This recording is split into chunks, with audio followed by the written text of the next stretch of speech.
Welcome to Beyond the Trade. My name is Angel Thomas, and today we have a very special guest all the way from Canada. We have with us today Rodney Holt, Senior Partner at Global Leading Group. Rodney, thank you so much for being here today. Well, Angela, it's so great to be here. As you know, I have deep roots in history with NESC Yes. going all the way back to 2009. I wish I was there in person. It's one of my, to be in Point Lisas in Cuba is one of my favorite places to visit, but being here virtually is a pleasure and honor.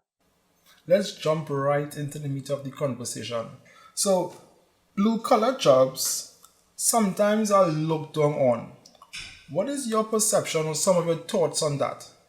Yeah, I mean, in different places in the world, TVET, apprenticeships, skilled trades are often perceived as blue collar, and that has, sometimes in some parts of the world that has a connotation of less than, or if you don't have the ability to go to university to pursue another career like, a lawyer or a doctor or an Yeah. educator or an accountant, then you can settle for a trade and be a blue collar or skilled worker. Yeah. My perception, and I think it, and I believe it is shifting. Being in the TVET, in the industry world, being a skilled craftsman is a noble choice in career. You're building infrastructure, communities, you're building industry in ways that not everybody can do it. And I think there's a shift where people are recognizing both this hand skills, the craftsmanship, combined with their intellectual curiosity and creativity, is becoming more and more attractive and needed today, with less people moving into trades and lots of people as they age in life retiring out. There is a skills gap, Yes. and I think that skills gap is going to shift the world's perception on vocational training and skilled apprenticeship training. I agree. So, with that being said, given the stigma, how do you inspire pride and leadership among students pursuing career in the field?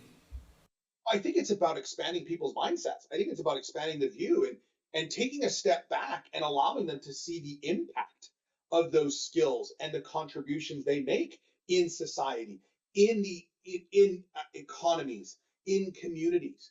I mean, if you take a step back and you think about, we live in buildings, we work in buildings, we recreate in buildings, we see communities. These are really important things. And without skilled crafts people and tradespeople, we don't have the ability to create, maintain, and improve upon it. And so Yeah. there is a nobility about this that needs to be celebrated. But I think it first starts with the individual and taking pride, taking ownership, and sharing and telling the story of of how they're applying their trade, how they're owning their craft. Honestly, your response, well, at least for me, I'm certain for all TVET instructors or lecturers, that is an inspiration for all of us. Hearing you say such because it's actually true. So, with technology rapidly evolving, what role do you think new advancement plays in furthering of technical or vocational training? I mean, so we live in a fast changing world. I mean, Yeah. we live in a world that, some people are going to characterize it as VUCA. It's volatile, it's uncertain, it's complex, it's ambiguous. And what we're seeing in organizations and communities globally is it's the pace of change is increasing, and a large portion of that is technology. And technology is asking us to combine not only our skills with our hands, but it's also challenging us to integrate that with innovation, with our minds. You think Yeah. about manufacturing and the advancements in manufacturing and robotics. And so we have to build the machines, we have to maintain the machines, we have to adjust that equipment, but then we also have to integrate the mass amounts of data that are coming in. And so it's no longer just important to be really good with your hands and your craft. You actually now have to combine your curiosity, your innovation, your creativity, along with those hand skills, because technology is enabling us to do it. Our ability to model through AI and innovation and rapid prototyping is phenomenal. And so we're constantly experimenting. And I think students and faculty alike who are aligned into TVET and vocational training are starting to embrace it. And even probably more, we actually have to lean into it and start to lead in it. Yeah, I agree. With that being said, do you think training can be done effectively online, or is it an in-person classroom the most effective way for TV to be delivered? Yeah, I think so. For me, it's never a binary answer of one is better than the other. Yeah, I agree. What I truly believe in is how do you meet the learner where they're at? And so we have some Yeah, people who are visual learners. We have yeah, individuals who are kinesthetic learners who are like, let me get yeah, my hands on this and create and practice with it. And so when we think about learning in the 21st century, our ability to start to combine in multimodality ways what can be learned online, what can be perfected and honed and deepened and developed face to face in the shop, in the classroom. When educators and institutions start to embrace that and allow people to have choice and meeting people where they're at, I think you have a better learning experience. yeah, And so in my world, we think about the multiple values. What can you watch? What can you listen to? What can you read? And then what can you actually put your hands on and start to create? And when you combine those, I think you can create a really inclusive and divergent and enriched learning environment. Yeah, I agree because, for example, people may have the idea that on an online classroom, no practical will be done online. But in reality, you could use that online session to pretty much prepare or put things together into a better perspective. So when you come into the workshop or come into the lab, it's just a matter of getting right into it because you would have captured all the prerequisites before starting the practical aspect of it. Yeah, you're 100% correct. I think to add to what you've shared there is when we learn online, we're able to ascertain a base level of knowledge yeah, around a theoretical component. We can deepen our understanding of it, and then we get face to face, whether it's in a classroom or whether it's in a shop or into a in a different environment. Now we get to apply this, and again, now we take it from like a surface level. If you think about the Bloom's taxonomy, I can remember, I can recall, now I can apply, I can yeah, analyze, I can create. We're actually able to deepen that learning experience. And what ends up happening is that knowledge becomes retainable. And we start to be able to recall and apply our knowledge and apply our skills in differentiated ways. So with continuous learning, right?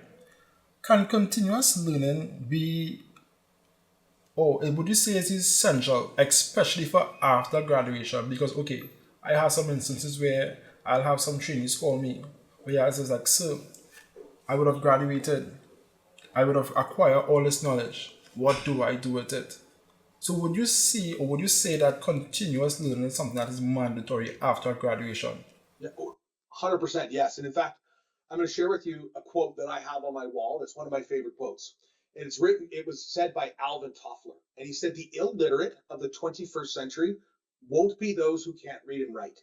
It'll be those who cannot learn, unlearn, and relearn.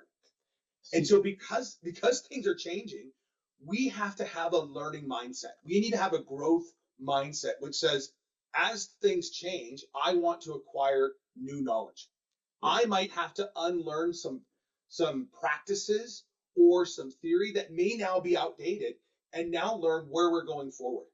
yeah. So continuous learning, not only from an individual mindset, but then the investment in you make in yourself becomes really, really important. Yeah, I will definitely agree on that. And from your experience, what personal characteristics have you observed in graduates who have strived in their trade careers? So I think when you think about, you have what as a skilled craftsperson. I am a proficient in craftsman welder or Right. instrumentation or electrical, and you have this diverse skill set.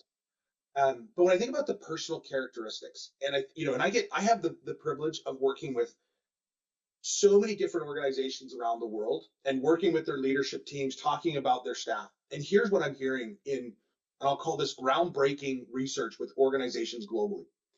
They're looking for individuals who have these human capabilities of drive, resilience, critical thinking, creativity, intellectual curiosity, their ability to collaborate and work with others, their ability to communicate. And so I round those out and go, these are the enduring human characteristics that I think we continue to refine and hone over our careers. And that comes with continuous learning, but it also comes with self-reflective practice. As well, Taking a step back, going, okay, I just finished this job. I just finished this project. What did I learn from this? And how will I pull that forward? Yeah. I agree. So someone who's deeply involved in leadership and learning, what soft skills do you think are essential for a professional? Yeah, I think, some of those soft skills, come down to your ability to communicate. And, and I look at communication in a few different domains. It's ability to have conversations that you and I are having right now. Um, but one of those human capabilities or those soft skills is, can you shift your mindset from having the answers to asking the right questions? That is it. And so I get to work with a lot of leaders, and here's what the research is telling us. Our most impactful leaders, whether they're leaders of business or they're leaders in a vocation or a TVET or an area of expertise, are not the smartest person in the room, but they're the individual who knows how to ask the right questions. So your ability to be soulfully curious is a personal characteristic traits that helps you be a better leader. Your ability to communicate, whether it's the spoken word, the written word, your ability to tell stories, to connect meaning, to center on purpose. Those are really strong characteristics that I think not only employers are looking for, but as society and the communities we live in, we're looking for those purpose-led individuals who really know what they stand for and how they're going to live those values in the work that they lead and contribute towards. I agree. What are some advice would you give someone who's interested in community that looking away or paying a shun eye to the white collar jobs? Well, for them, I would say don't close your mindset off of the possibilities that the career possibilities that we traditionally think of with a trade. So, for example, if I'm going to become a welder, I may think that my limited option is to go, okay, I'm going to be in fabrication, or I'm going to be in pipeline welding, or I'm going to be, in certain career aspects related to industrial energy sector, which is a large focus of your organization. But I think it's opened that mindset of how can I also combine some of my other passions? And I'll tell you a short little story. I have a colleague of mine. He was a pipeline welder for 15 years, but in his personal time, he was also an artist. And so he combined his welding skills and technology and his capacity and his craft into his art.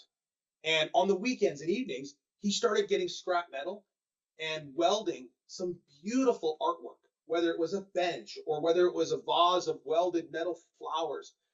And all of a sudden, people were like, can I buy these? And he was selling these art pieces for tens of thousands of dollars to a point where he said, I'm no longer going to weld in the energy sector. I'm going to pursue my passion as a welding artist. And so as you think about whatever vocation you go into, automotive, electrical, instrumentation, millwright mechanic, industrial maintenance mechanic, or a number of others, carpentry, plumbing, HVAC, where you start naturally in your career, but never forget the possibilities of how to recreate yourself through the other things you're passionate about. There's so many options for people with those skills.